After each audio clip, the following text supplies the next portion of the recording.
What is up, everyone? Welcome back to Let's Play Dark Souls 2. Last time we got through Belfry Luna, and we fought our old chums, the Belfry Gargoyles, who are now back in force. And now we're on our way to Straid, and to Sinner's Rise after him, after we rescue him. Make this little leap here for bonfire aesthetics. And this leap is a little bit dicier, not too bad though. And this is the third one I don't like because there's actually a hole beneath those ones, or that jump I mean. And we'll make our way back up now, since this is otherwise kind of a dead end. So we're going to be on our way up to Sinner's Rise to fight the Lost Sinner and rekindle the third primal bonfire after we have our third great soul. And we're going to talk a lot today about the Lost Sinner and her connection to the old Lord Souls. But I left off not really finishing up my thoughts on Ornifex and Seldora and their connection to how everything works out in the big picture. So I want to start with that in a little bit. A few slightly disjointed thoughts on those. We'll get back to that in a moment, though, after Straid is rescued, because we are right here, and luckily we have picked up some more fragrant branches of yore. Actually, this route is very much not lucky in how many fragrant branches I picked up. It was actually very meticulously planned around that to make sure I always had branches whenever they were needed. Also, there's a bonfire right here, but that is a blessing unto a curse because it respawns our explodey friends, and they can kill Straid. So I'm not going to respawn them just yet. So let's talk to Straid. Still a bit stiff, I'm afraid. I must thank you, young traveler. I am Straid, a wandering sorcerer of sorts. I've been a guest for a very long time, but I don't think that anybody will miss me.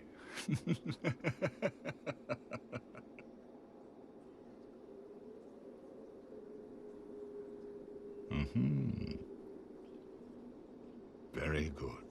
Very good indeed.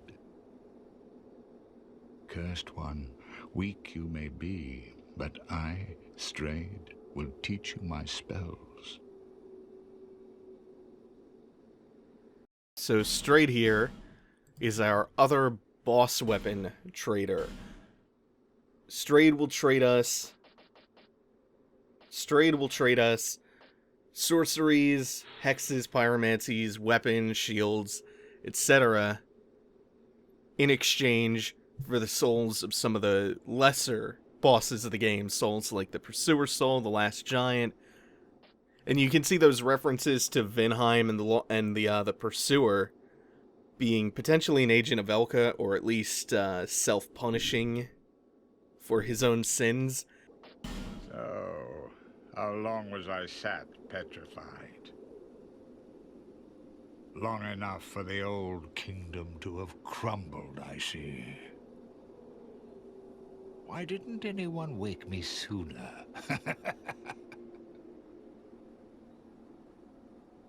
Drang Lake. I've never heard the name. Is that what they call this place now? Very good.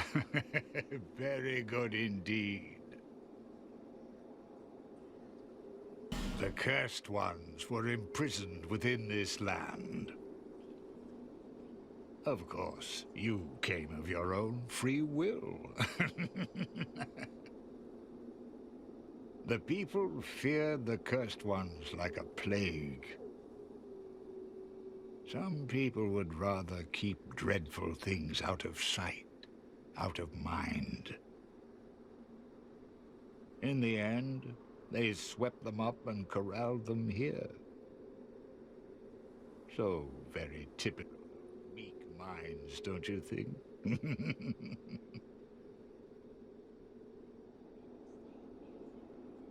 Once people became aware of their own frailty, they seized anybody they found undesirable, cursed or no, and impounded them here.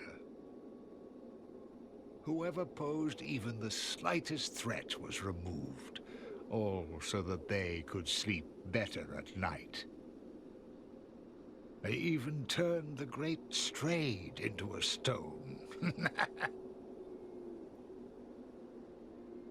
Many kingdoms rose and fell on this tract of earth. Mine was by no means the first. Anything that has a beginning also has an end. No flame, however brilliant, does not one day splutter and fade. But then, from the ashes, the flame reignites, and a new kingdom is born, sporting a new face. It is all a curse. And it is your cursed flesh that will inherit the flame. Pyromancy was created by the ancient Witch of Fire. She harnessed the power of flame and melded it into pyromancy. The witch led her daughters into war against the Old Ones. But legends are legends. What are you prepared to believe? So, how long was I sat petrified? Long enough for the old... Why didn't it...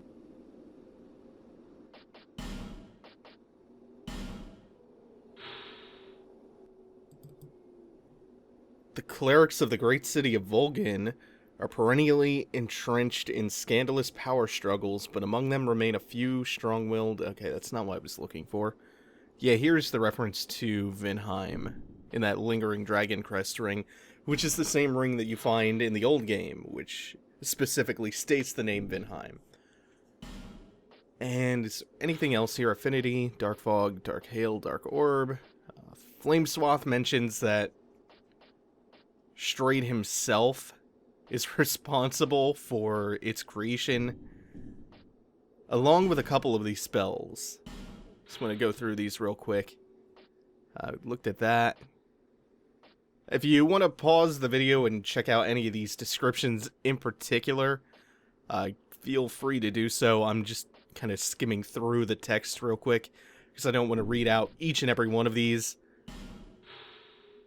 Yeah, here's another one devised by Straid, the great mage of ancient Olaphis. Or Olaphis, I think he pronounces it. Poison gradually eroded. This was the one made by... what was his name? Engi? I think I was pronouncing it last time. That may have poisoned Blighttown in the last game. Alright, so now we'll light that bonfire. Hopefully not get Straid killed, because he teleports outside of his cell. Like, directly outside. I'm sure he'll live. All of the mummies should be coming after me down here. Oh, this is not the spot where I want to fight him either. If you talk to Straid after you trade him 4 boss souls, he gives you the black robe set, which I believe is the same as the black set from Dark Souls 1, the one that you find in the Painted World, the one that looks like the Pardoner's gear. Straid says some really interesting things. For starters, he's never heard of Drangleic. He's been petrified so long that the kingdom of Drangleic rose in the time of his petrification. He's never heard of it. And he reaffirms what the Lost Bastille's purpose was: to corral the cursed undead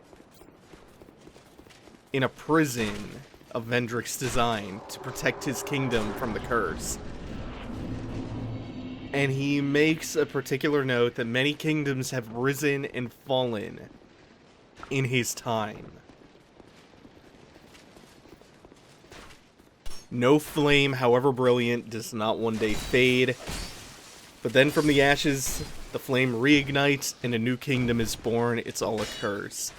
That also confirms something I was thinking. The land itself is cursed, doomed to the same cycle of death and rebirth that the cursed undead our prey to, and the eventual decay of every single kingdom we have come across in the entire series is like the land itself is hollowing. Straid of Izalith is really interesting because he clearly existed long before Drang Lake. Back when this land was called by other names, including the land of his title, Izalith.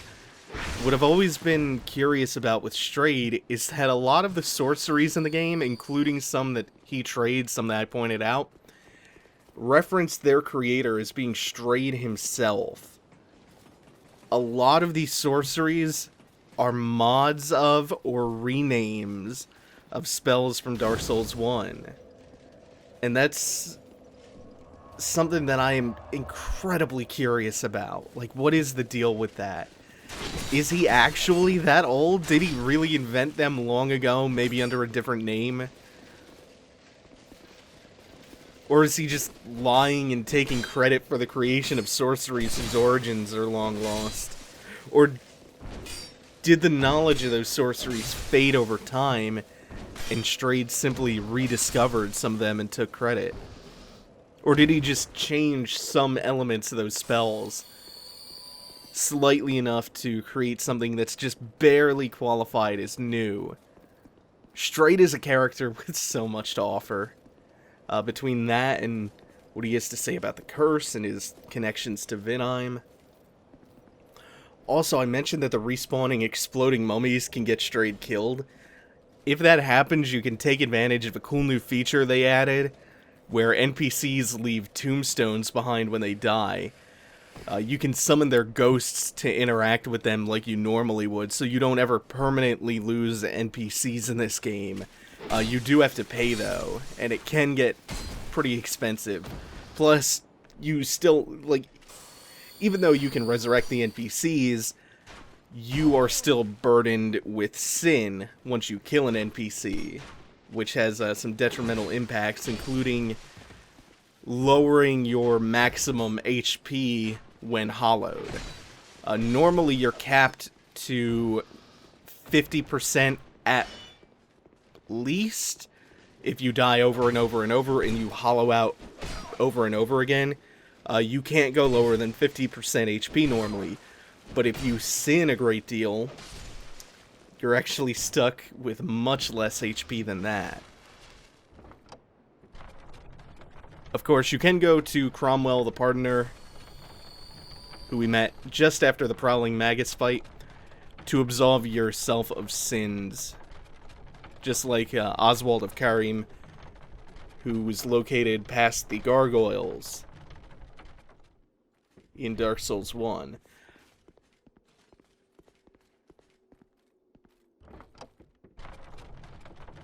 I hate making that mistake.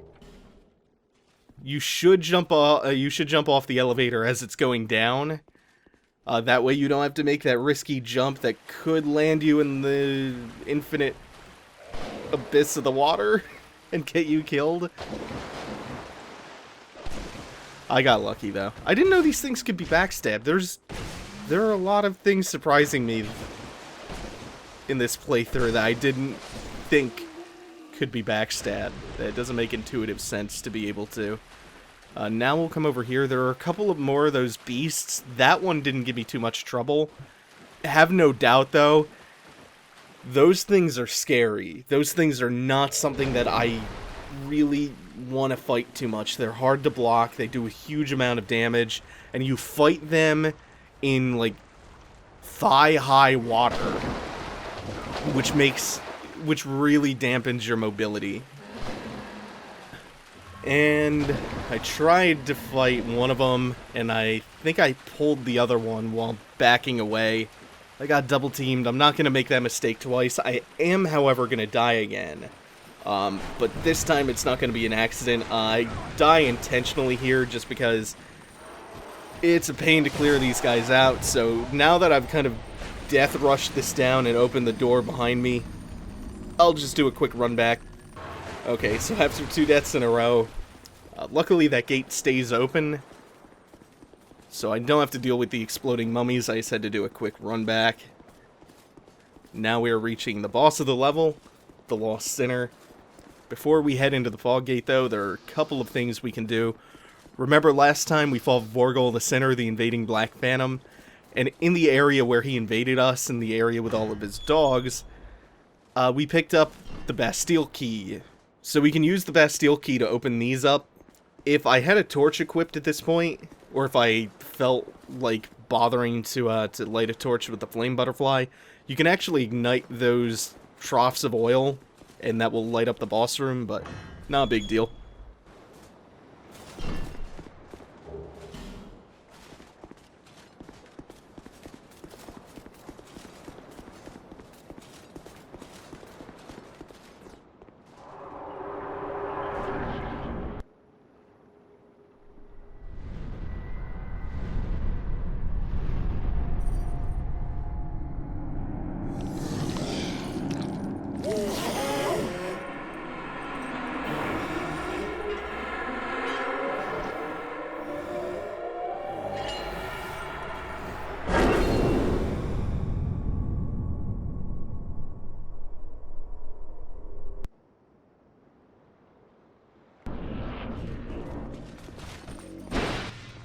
Like I was saying, you can ignite those troughs of oil, and they will illuminate this room, but even though it's so dark, it's not going to make that big of a difference.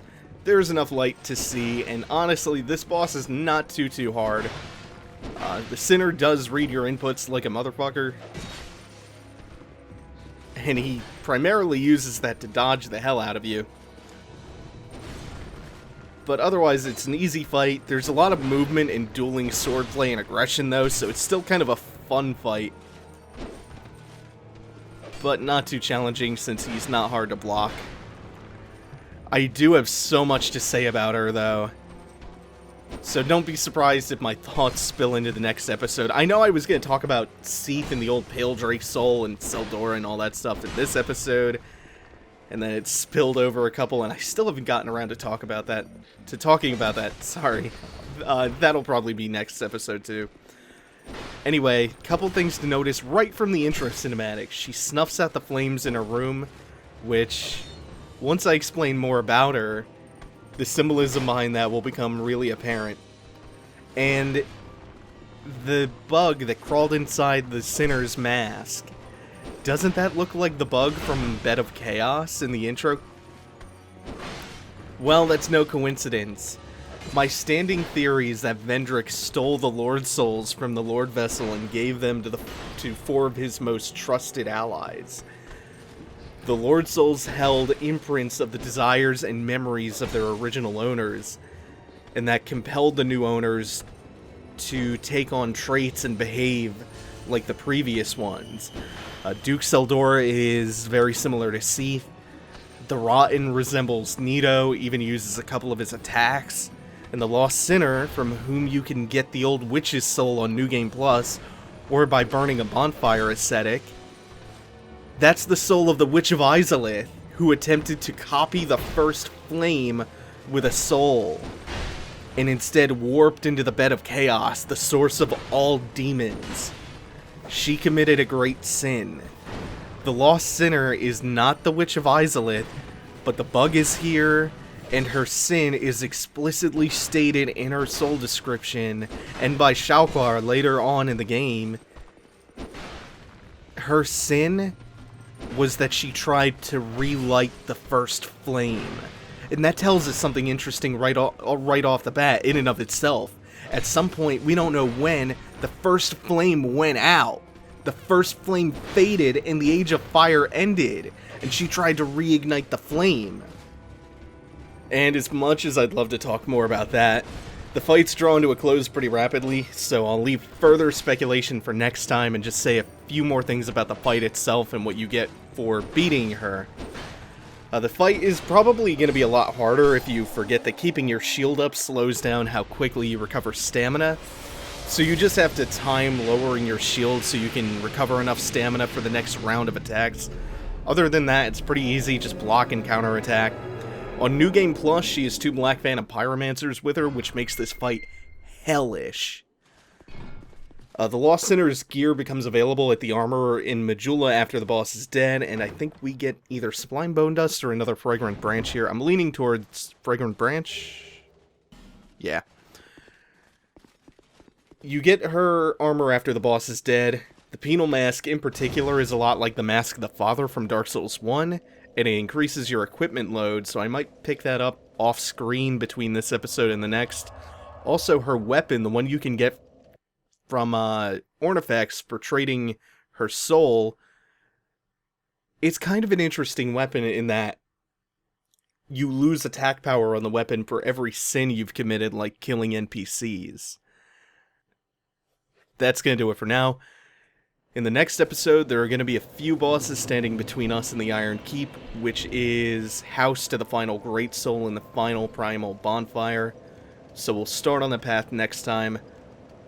We'll start going through Harvest Valley and the Earthen Peak, leading up to the 2 bosses of Iron Keep.